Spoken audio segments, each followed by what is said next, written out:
Hi, my name is Kelly Matthews. I'm an Oner active athlete. I've been an athlete for a few months now. I'm a strength coach in Austin, Texas. I am doing my first ever powerlifting competition coming up in August. In honor of that, we're gonna go over the big three, which is the squat, the bench, and the deadlift. And I'm gonna give you 3 cues that will help you improve all 3 of those lifts. We're gonna start with the barbell back squat. And when you're setting up your bar on the rack, you wanna set the J hooks, which are these 2 things, so that the bar is right about shoulder level with your front delts here. If you have big spaces between each rung, you wanna go lower rather than higher so that to take the bar out of the J hooks, you don't have to stand up on your toes. Your grip is personal to you, whether you go wide or you go narrow, whatever's comfortable works. You're gonna get underneath the bar and kind of wedge yourself under there. You can either do a high bar squat, which is gonna be up on your traps like this, or you can do what I do, which is a low bar squat. It's gonna be more down on your shoulder blades. Either way, you wanna be really tight, kind of driving your elbows in and slightly back. From there, we're gonna step up and take a 3-step setup. So 1, 2, and then 1 to make sure that our feet are lined up. Take a big breath in, and this is my tip number 1, is to make sure that you breathe in, pull your ribs in and stack them right on top of your hips before you descend down into your squat. So I'm gonna take a breath in.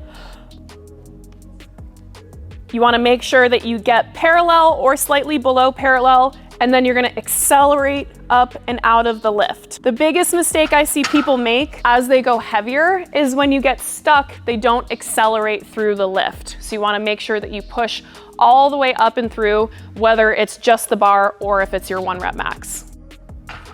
Once you start lifting heavy with your squat, you're gonna wanna make sure that you're wearing non-compressible soles, so not like these Air Maxes that I'm wearing. You can get a pair of weightlifting shoes that have a little elevation to the heel, or like a CrossFit shoe or a Chuck will be great.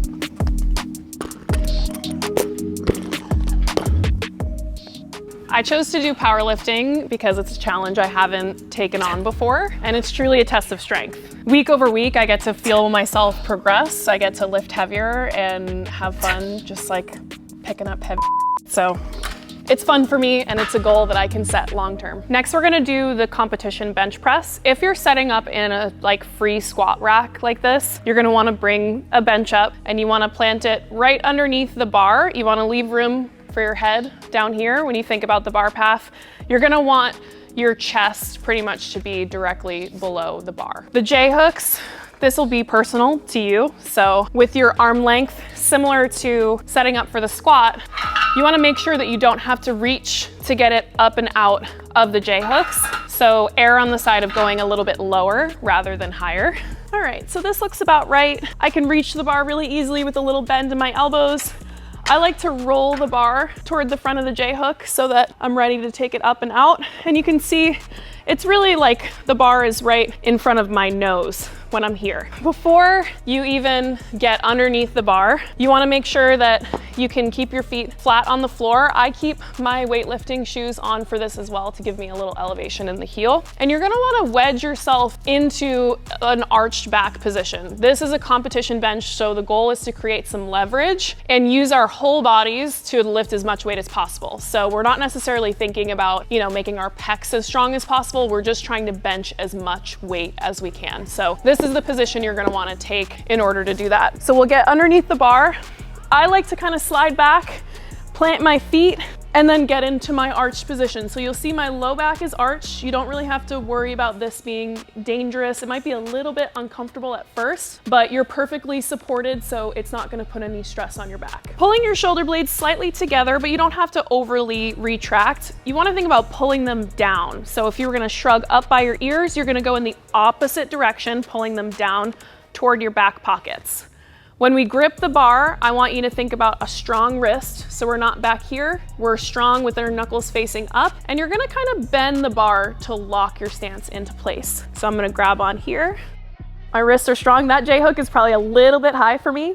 When you bring the bar down, you wanna think about pulling it down to your chest with control. It doesn't have to be crazy slow, but you wanna have control over the bar path, and it's gonna move to the bottom of your chest, right by your sternum. When we're at the bottom, here's where we're gonna use that leg drive. So when I push the bar up, I'm also gonna drive my feet into the floor like I'm trying to kick my toes out the ends of my shoes. So I'm pushing slightly back and then driving up to the top. The bar path is gonna be at a slight angle, so we're pulling it down and then we're pushing it up and back. When you think about the leg drive, again, this is for more of a powerlifting max effort lift. You're trying to use the power from the floor and from your hips in order to help you bring the bar up. You do want to keep your butt in contact with the bench. So we're not going to bridge straight up here so that my butt lifts up off the bench. I'm really pushing back. So if I allowed myself to slide, this is where I would go. So you want to think about driving your toes out the ends of your shoes. And again, we want the momentum kind of going up and back. So we're going to push up and back. So with all of your big three lifts, you're going to want to focus on your breath. And with every lift, you want to take a breath in before you go and hold it, which I know sounds a little counterintuitive when it comes to exercise, but with heavy strength movements, you wanna create that intra-abdominal pressure, and how we're gonna do that is really inflate through our belly, take a big breath in, hold it, and then kind of use that to help us get a little more strength in the lift. So when I get into the bench, once I'm ready and I've unracked the bar, this is why you don't wanna rush through your setup and taking it out of the hooks. When I take it out, I'm gonna take my time here, and when I'm ready, I'll take a big breath in, and then I'll pull the bar down. And I exhale on the way up.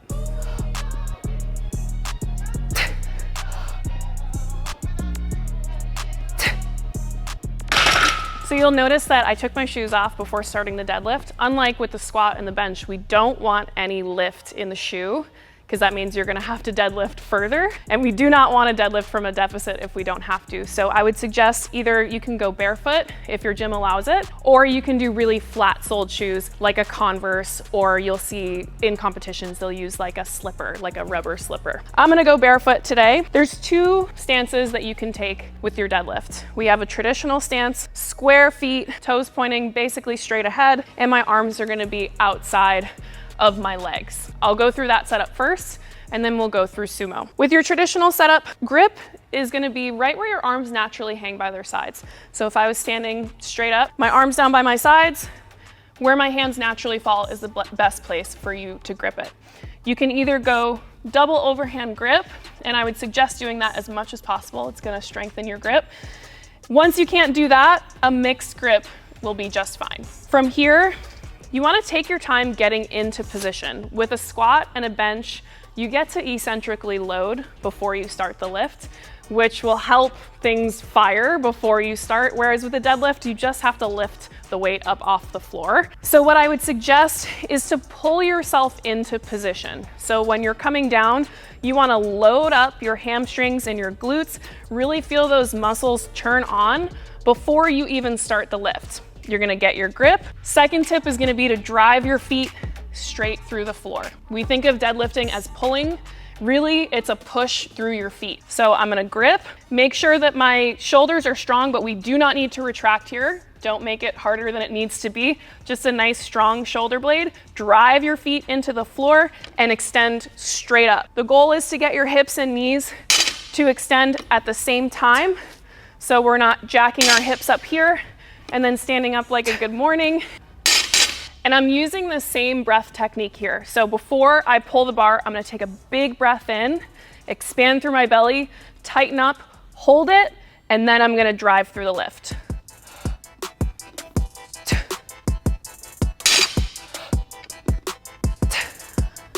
We're gonna go through sumo next. So you would take a wider stance. Most people will turn their toes out. You always, no matter what stance you're doing, want the bar to be over the laces of your shoes. So you don't have to have your shins directly up against the bar, but they're gonna be pretty close. And you wanna make sure that your midfoot is right underneath that bar. Same tip here, I want you to pull yourself down into the deadlift before you start. So I'm gonna drive my knees out towards my pinky toes. I'm gonna take my grip. You wanna make sure that you're gripping on the knurling here. So where that really grippy portion of the bar is, you wanna grip there. Otherwise here, we're just gonna slip. So I'm gonna take a mixed grip from here. Same load up, big breath in. You want to brace through your core. Once you get heavier, you can also use a weightlifting belt if you find that that helps support your back. I'm gonna take a big breath in. I'm gonna try and stay in the neutral range. So, you know, neutral spine is different for everybody. Some people have more extension than others and vice versa. So from here, I'm gonna take a breath in, drive my feet into the floor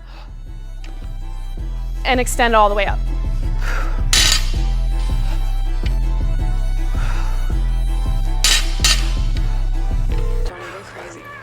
When you think about positioning to set up also for either lift, you want your shoulders to be over the bar. So when we're talking about extending all the way up and trying to go hips and knees at the same time, same thing, you want to keep that bar directly over your midfoot the whole time. So your shoulders should be in front of the bar. If you shift way back here, you're gonna get weight into your heels and the bar path is gonna get way off. So you wanna try and keep your shoulders right over the bar and go from there. And same goes for sumo. Even though you're changing your stance, the mechanics of it essentially stay the same. So my shoulders are gonna be a little in front of the bar and I drive straight up, keeping that bar directly over my midfoot.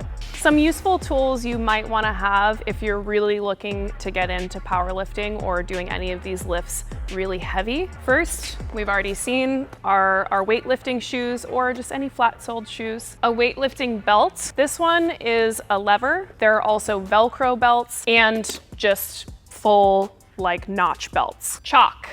This will help with your grip. Liquid chalk I find works just as well as regular chalk, and most gyms will not know the difference. So regular chalk can be a little bit messy and you might get in trouble. I would suggest just getting some liquid chalk to have on hand. For squatting, we have knee sleeves. These will just help give you a little more bounce out of the bottom and help with any knee discomfort you might get, just giving you some extra compression as you get into heavier squats. And the last thing is straps. These are VersaGrip, so they're a little bit different than the traditional strap, but they wrap around the bar and they help with your grip. So when you're doing higher rep ranges, pretty heavy, and your grip starts to fatigue before anything else, you can eliminate that by using straps. You definitely don't need all of these in order to be able to do the exercises that we did today successfully, but they might just be useful tools to have. Whether you're looking to compete or just to improve these lifts, all of these tips will apply to you and they will help improve your bench, your squat, and your deadlift. Thank you guys for watching this video. Please give it a like if you enjoyed it. Make sure to subscribe to the Oner Active YouTube channel. You can also follow Oner Active on Instagram, and my Instagram is Kelly L. Matthews. Thank you guys for watching. Bye.